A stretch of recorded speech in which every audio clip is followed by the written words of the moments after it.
رشی پڑھیے مرتبہ اللہم صلی علی سیدنا مولانا محمد وعلی آل سیدنا مولانا محمد کما تحب و ترضى بأن تصلی علیہ صلی اللہ علی نبی الامی وعلی آلہ صلاۃ و سلاما علیک یا رسول اللہ صلاۃ و سلاما علیک یا حبیب اللہ علیک الصلاۃ والسلام۔ حضرات گرامی، آج یکم محرم الحرام ہے، اسلامی کیلنڈر کا پہلا مہینہ اور اس کی پہلی تاریخ۔ ہر سال ہم اور آپ اور تمام اہل ایمان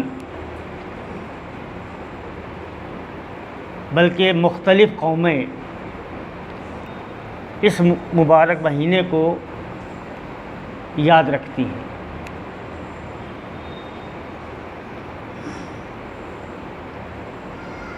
یہ مہینہ اپنے دامن میں ایک ایسی تاریخ رکھتا ہے جسے ہم اور آپ 10 محرم کے نام سے جانتے ہیں۔ یوں تو 10 محرم الحرام کی اہمیت تاریخ میں بہت ہے۔ اسی تاریخ کو حضرت نوح علیہ السلام کی کشتی طوفان سے بچ کر کنارے لگی تھی۔ اسی تاریخ کو فرعون کا بیڑا دریا میں غرق ہو گیا تھا۔ اسی تاریخ کو حضرت آدم علیہ السلام کی توبہ قبول ہوئی تھی، اور روایات میں ملتا ہے کہ اسی تاریخ کو قیامت بھی قائم ہوگی۔ لیکن ان تمام تاریخی حقائق کے باوجود یہ تاریخ یاد رکھی جاتی ہے اس سانحہ عظیم سے،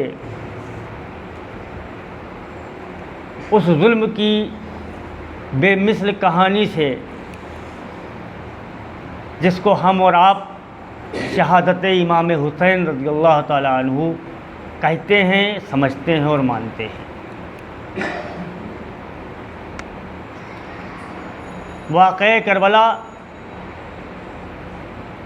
بظاہر حق و باطل کی جنگ تھی، اچھے اور برے کی لڑائی تھی، معتبر اور نامعتبر کی جنگ تھی۔ ظاہر سی بات ہے کہ حق سر بلند ہوا، سچائی کی جیت ہوئی، معتبر نے فتح پائی۔ لیکن یہ واقعہ اپنے اندر جو حقیقت چھپائے ہوئے ہے اس کی طرف تھوڑی توجہ مبذول کرنے کی ضرورت ہے۔ اللہ تعالیٰ نے انسانی وجود کو تخلیق کیا اور پھر اس میں اچھائی اور برائی، پسند اور ناپسند، خوشی اور غم، خوف اور بے باکی پیدا کی۔ تو انسانی فطرت میں خوف کی بڑی اہمیت ہے، ڈر، اور یہ فطرت میں پیدا کیا گیا ہے ڈر۔ لیکن ڈر اگر عاقبت کے لیے ہے تو بہتر ہے، اور اگر دنیا کے لیے ہے تو نقصان دہ ہے۔ یہ ڈر، یہ خوف، یہ بھے ایک کمزور انسان کو محنت کرنے پر آمادہ کرتا ہے۔ جب اس کے دل میں یہ خوف پیدا ہوتا ہے کہ اگر ہم نے محنت نہ کی، ہم نے روزی نہ کمائی، تو ہمارے بال بچے بھوکے مر جائیں گے، یہ خوف اسے محنت کرنے پر آمادہ کرتا ہے۔ جب ہم اس بات سے ڈرتے ہیں کہ تیز دھوپ اور شدید بارش ہمیں نقصان پہنچائے گی تو ہم مکان بنانے کی کوشش کرتے ہیں۔ پھر یہ خوف جب سیاسی دماغ میں پہنچ جاتا ہے، جب پولیٹیشین اسے استعمال کرتے ہیں، تو وہ انسانی ذہن میں یہ خوف پیدا کرتے ہیں کہ اگر تم نے میرے اقتدار کو نہ مانا، تم نے میرے سامنے اپنا سر نہ جھکایا، تو میں تمہیں قتل کر دوں گا، تمہارے بچوں کو دربدر کر دوں گا، تم سے وطن چھڑوا دوں گا۔ یہ خوف انسان کو اس بات پر مجبور کرتا ہے کہ وہ طاقت کے سامنے اپنا سر جھکا دے۔ یہ خوف انسان کو اس بات پر مجبور کرتا ہے کہ وہ جھوٹے خداؤں کو اپنا خدا مان لے۔ یہ خوف انسان کو اس بات پر مجبور کرتا ہے کہ وہ اللہ کی ذات میں کسی کو شریک ٹھہرائے۔ فرعون نے دعویٰ کیا کہ میں خدا ہوں، اور لوگوں کے دل میں یہ خوف ڈال دیا کہ اگر تم مجھے نہیں مانو گے خدا تو میں تمہیں قتل کر دوں گا، اگر مجھے خدا نہیں مانو گے تو تمہیں ملک بدر کر دوں گا، اگر مجھے خدا نہ مانا تو تمہارے بال بچوں کو قتل کر دوں گا۔ لوگ خدا ماننے لگے۔ نمرود نے اپنے آپ کو، اپنی طاقت کو منوانے کے لیے جب لوگوں پر ظلم کیا تو لوگ اس کی طاقت کے آگے سرنگوں ہو گئے۔ بہت دور کی بات نہیں ہے، آپ کی ہی گھر کی مثال ہے کہ جب ہندوستان کا بٹوارا ہوا، پاکستان بنا، تو اس کے پیچھے بھی وہ خوف تھا جو سیاستدانوں نے انسانوں کی ذہن میں ڈال دیا۔ ہندوؤں کے ذہن میں یہ خوف ڈالا گیا کہ مسلمانوں نے 9 سال یہاں حکومت کی ہے، اقتدار پھر ان کے ہاتھ میں آ جائے گا اور یہ تمہارے اوپر ظلم کریں گے۔ اور مسلمانوں کے ذہن میں یہ خوف ڈالا گیا کہ یہاں ہندو طاقت میں ہیں، یہ تمہیں مار دیں گے، برباد کر دیں گے، اس لیے الگ ملک کی ضرورت ہے۔ اس خوف نے پاکستان کا وجود پیدا کر دیا، اس خوف نے ہندوستان کے 2 ٹکڑے کر دیے۔ وہ خوف تھا۔ سیاست نے، طاقت نے، پاور نے، شکتی نے ہمیشہ انسان کے ذہن میں خوف پیدا کر کے اپنا فائدہ حاصل کیا ہے اور اپنے آپ کی طاقت کا اظہار کیا ہے۔ انسانی فطرت ہے، انسان کے وجود میں خوف پیدا کیا گیا ہے، لیکن خوف عاقبت کا ہے، ڈر عاقبت کا ہے۔ خوف صرف خدا سے ہے، ڈر صرف خدا سے ہے، لیکن انسانی فطرت ہے کہ وہ طاقت کے آگے اپنا سر جھکا دیتا ہے، ظلم کے آگے بے بس ہو جاتا ہے۔ پیٹ کی آگ اسے جھوٹے خداؤں کے سامنے سجدہ کرنے پر مجبور کر دیتی ہے۔ اللہ کی قدرت بہت بڑی ہے، وہ جو چاہے کرے، علی کل شیء قدیر۔ اگر چاہتا تو فرعون نے خدائی دعویٰ کیا تھا، ایک لمحے میں فرعون کا وجود ختم ہو جاتا، حضرت موسیٰ کو تکلیفیں نہ اٹھانا پڑتی۔ نمرود کا وجود اگر اللہ چاہتا، اور اس کے پاس یہ طاقت ہے، اللہ ہے، علی کل شیء قدیر ہے، کہ فرعون کو نیست و نابود کر دیتا، حضرت ابراہیم کو نہ آگ میں پھینکا جاتا اور نہ اور دیگر مظالم ان کو سہنے پڑتے۔ لیکن قدرت کا یہ طریقہ ہے، مشیت کا یہ قانون ہے کہ فرعون کے مارنے سے فرعونیت نہیں ختم ہوگی، نمرود کے مار دینے سے نمرود کا ذہن رکھنے والی ذہنیت ختم نہیں ہوگی۔ اس لیے ہر دور میں اس خوف کو قوم سے، انسانوں کے ذہنوں سے اس خوف کو ختم کرنے کے لیے کسی نہ کسی نیک انسان کو اللہ نے بھیجا، اور وہ نبی اور رسول کی شکل میں آئے۔ حضرت موسیٰ نے فرعون کے خلاف تبلیغ کی،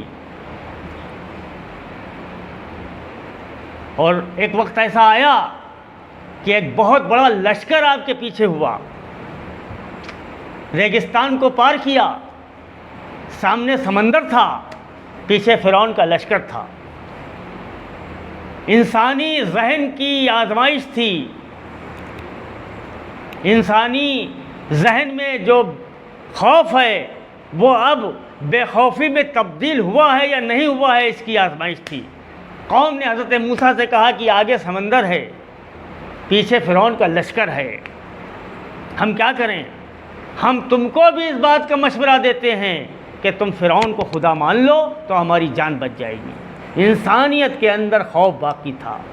حضرت موسیٰ نے کہا نہیں، میں جس سے ڈرتا ہوں مجھے اس کی طاقت پر، اس کی قدرت پر، اس کی مشیت پر بھروسہ ہے۔ فرعون کا لشکر میرا کچھ نہیں کر سکتا ہے۔ چنانچہ قرآن کہتا ہے کہ نیل میں راستہ ہوا اور لشکر اس پار ہو گیا۔ پھر یہ سلسلہ جب آگے بڑھا تو حضور نبی کریم علیہ الصلاۃ والتسلیم کے حیات طیبہ میں مظالم، مصائب، تکلیفیں کبھی ابو جہل کی شکل میں، کبھی ابو لہب کی شکل میں، کبھی قریش مکہ کی شکل میں، کبھی کافرین، مشرکین اور یہودیوں کی شکل میں سرکار کے سامنے آئے۔ اللہ چاہتا تو اپنے محبوب کی محبت میں ابو جہل کو نیست و نابود کر دیتا، ابو لہب کو نیست و نابود ختم کر دیتا، لیکن اسے اس ذہنیت کو ختم کرنا تھا، اس سوچ کو ختم کرنا تھا، اس فلسفے کو ختم کرتا تھا جو ابو جہل کو جنم دیتی ہے، جو ابو لہب کو جنم دیتی ہے، جو ان قریش مکہ کو جنم دیتی ہے جو سرکار کو نہیں پہچان پا رہے تھے۔ پھر کربلا اپنے پس منظر میں یہی تصویر لیے ہوئے ہے کہ وہ خوف تھا طاقت کا، قوت کا، اقتدار کا، کہ جب حضرت امام حسین رضی اللہ تعالی عنہ نے مدینہ منورہ سے ہجرت کا ارادہ فرمایا کربلا کے لیے، تو آپ نے اعلان کیا کہ میں مدینہ چھوڑ رہا ہوں۔ لوگوں نے عرض کیا کیوں؟ آپ نے فرمایا کہ میں مدینے میں خوریزی نہیں چاہتا ہوں، یزید کا لشکر تیار ہے حملہ کرنے کے لیے۔ خوف تھا انسانی ذہنوں میں، رسول کا دیدار کیے ہوئے لوگ موجود تھے، امام حسین کو رسول کی آغوش میں کھیلتا ہوا دیکھا تھا، امام حسین کو رسول کے شانوں پر تشریف فرما دیکھا تھا، یہ دیکھا تھا کہ رسول نے سجدے کو طول دے دیا ہے، امام حسین پشت مبارک پر سوار ہیں، لیکن وہ خوف تھا کہ انہوں نے یہ نہیں کہا کہ حضور آپ مدینے سے نہ جائیے، آپ تو ان کے بیٹے ہیں جنہوں نے ہم کو اسلام دیا ہے، جنہوں نے ہم کو ایمان دیا ہے، ہمارا ایک ایک بچہ قتل ہو جائے گا، اس کے بعد آپ پر آنچ آ جائے گی، اس سے پہلے نہیں آئے گی۔ اور میرا یہ یقین ہے کہ اگر یزید کا لشکر مدینہ منورہ میں امام حسین سے جنگ کرتا تو سینکڑوں سال لگ جاتے اور وہ فتح نہیں پا پاتا، لیکن وہ خوف تھا جس نے حضرت امام حسین کو روکنے کی خواہش کے باوجود بھی لوگ مدینہ منورہ میں نہیں روک پائے۔ طاقت کا خوف، اقتدار کا خوف، اور پھر وہی خوف مکہ شریف میں دکھائی دیا، اور پھر وہی خوف میدان کربلا میں تھا کہ یزید کی فوج میں بھی رسول کا کلمہ پڑھنے والے لوگ تھے، قرآن کو پڑھنے والے لوگ تھے، نماز کو پڑھنے والے لوگ تھے، رسول کو ماننے والے لوگ تھے، رسول پہ اپنی جان فدا کر دینے والے لوگ تھے، لیکن ذہنوں میں یزید کی طاقت، یزید کے اقتدار کا وہ خوف مسلط تھا کہ وہ یزید کو چھوڑ کر امام حسین پر ظلم کر رہے تھے اور امام حسین کے مقابلے میں یزید کا ساتھ دے رہے تھے۔ انسانی فطرت کا خوف اسے راہ راست پر بھی لا سکتا ہے، اسے گمراہ بھی کر سکتا ہے۔ کربلا اپنے دامن میں ایک یہ فلسفہ لیے ہوئے ہے کہ آپ کے ذہن میں جو خوف ہے، آپ کے ذہن میں جو ڈر ہے، وہ کہیں آپ کو اسلام کی تعلیمات سے دور تو نہیں کر رہا ہے، آپ کہیں جھوٹے خداؤں کی پرستش تو نہیں کرنے لگے ہیں، آپ کہیں معبودان باطل کے سامنے اپنا سر تو نہیں جھکائے دے رہے ہیں، آپ دنیا کی محبت میں عاقبت کو بھولے جا رہے ہیں، آپ عاقبت کو چھوڑ کر دنیا کو سنبھالنے کی کوشش کر رہے ہیں۔ لوگ دنیا کو محبت کہتے ہیں، میں کہتا ہوں نہیں، محبت نہیں، یہ خوف ہے۔ یہ خوف ہے کہ اگر ہم نے دنیا کی بات نہ مانی تو ہمارا یہ نقصان ہو جائے گا، اگر ہم نے دنیا کی بات نہ مانی تو ہمارا یہ نقصان ہو جائے گا، اگر ہم نے اقتدار کی بات نہ مانی تو ہمارے بچے یتیم ہو جائیں گے، اگر ہم نے اقتدار کی پاور کی بات نہ مانی تو ہماری عورتیں بیوہ ہو جائیں گی۔ لیکن اسلام آپ کو تعلیم دیتا ہے کہ اگر خوف ہے تو صرف خداوند وحدہ لا شریک کا ہے، اس کے علاوہ کوئی خوف جو ہے وہ آپ کے لیے فائدہ مند نہیں ہے بلکہ نقصان دہ ہے۔ اور کربلا ہم کو یہی ایک پیغام دیتی ہے کہ اگر ڈرو تو اللہ کے لیے ڈرو، اگر بنانا ہے تو عاقبت کو بناؤ، اگر ٹھکرانا ہے تو دنیا کو ٹھکرا دو۔ اقتدار کے سامنے، ظلم کے سامنے، پاور کے سامنے اپنا سر مت جھکاؤ، ہمیشہ حق کا ساتھ دو، باطل کے مقابلے میں ڈٹ جاؤ، سینہ سپر ہو جاؤ۔ یہی کربلا کا پیغام ہے، اور یہی اس مہینے کی 10 تاریخ تک یہی پیغام آپ کو ملتا رہے گا، چاہے وہ تعزیے کی شکل میں ہو، چاہے علم کی شکل میں ہو، چاہے مجلس کی شکل میں ہو، چاہے قرآن خوانی کی شکل میں ہو، چاہے ذکر امام حسین کی شکل میں ہو، اور چاہے اہل ایمان کے حالت روزہ کی شکل میں ہو۔